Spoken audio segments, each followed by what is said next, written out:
Hai Inya, bisakah kamu membuktikan adanya alam kubur? Aku akan membunuhmu, maka kau akan buktikan sendiri alam kubur itu. Aku butuh jawaban yang ilmiah. Apa kau pernah bermimpi? Pernah.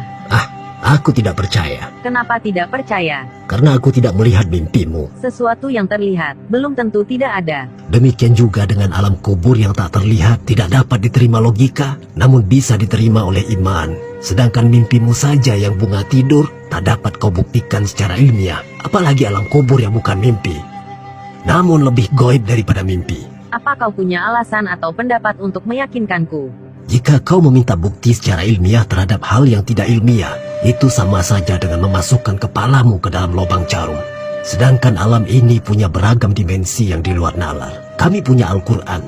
Memang bukan kitab ilmiah, namun ilmuwan sangat sering menemukan fakta ilmiah yang sudah terlebih dahulu diinformasikan oleh Al-Quran.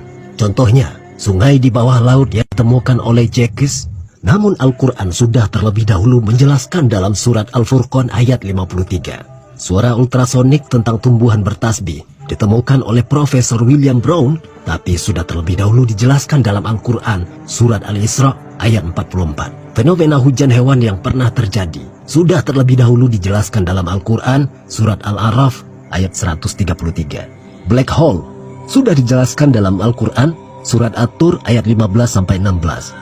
Ruang hampa udara di angkasa, semakin tinggi kita naik, semakin membuat dada sesak. Dan itu sudah lebih dahulu dijelaskan dalam Al-Quran, surat Al-An'am ayat 125. Nabi Muhammad membelah bulan, bukan dongeng belaka. Tapi terbukti ada bekas bulan terbelah.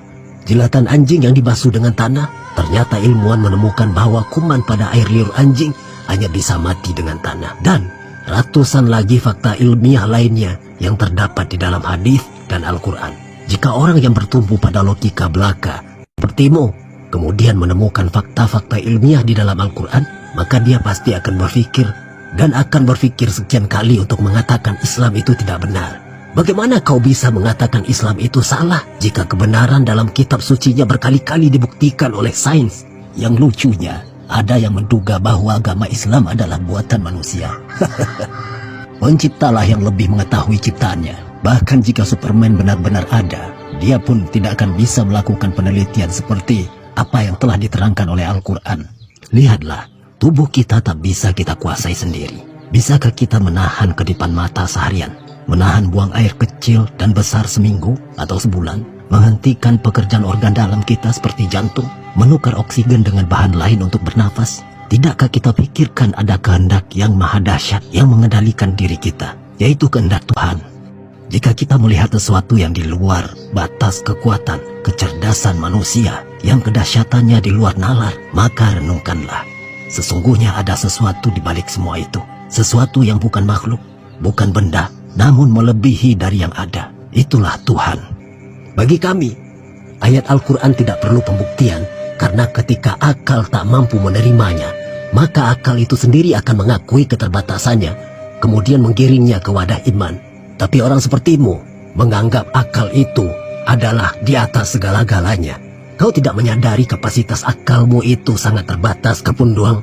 Maka, jika kau mencari kebenaran, pelajarilah Islam.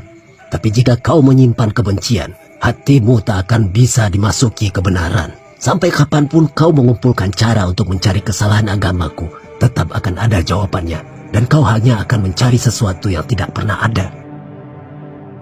Pemirsa, jika kita bertemu dengan orang yang tidak percaya dengan adanya Tuhan, atau orang yang meminta bukti logika tentang Islam, mereka tidak akan menerima ayat dan hadis.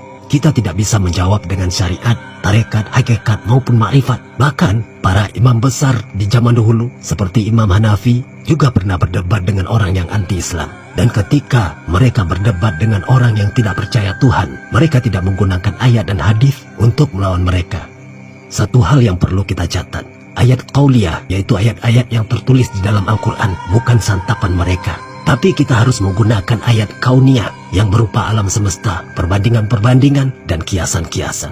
Ayat adalah bahasa Arab yang berasal dari kata ayatun dan dalam bentuk jamak menjadi ayat yang bisa dimaknai dengan tanda-tanda kebesaran Allah. Dan lafaz ayat disebutkan sebanyak 295 kali di dalam Al-Quran. Jadi kita perlu kecerdasan ilmiah untuk menanggapi hal ini. untuk menolak atau membantah atau menjawab tuduhan dan pertanyaan-pertanyaan mereka yang memojokkan kita.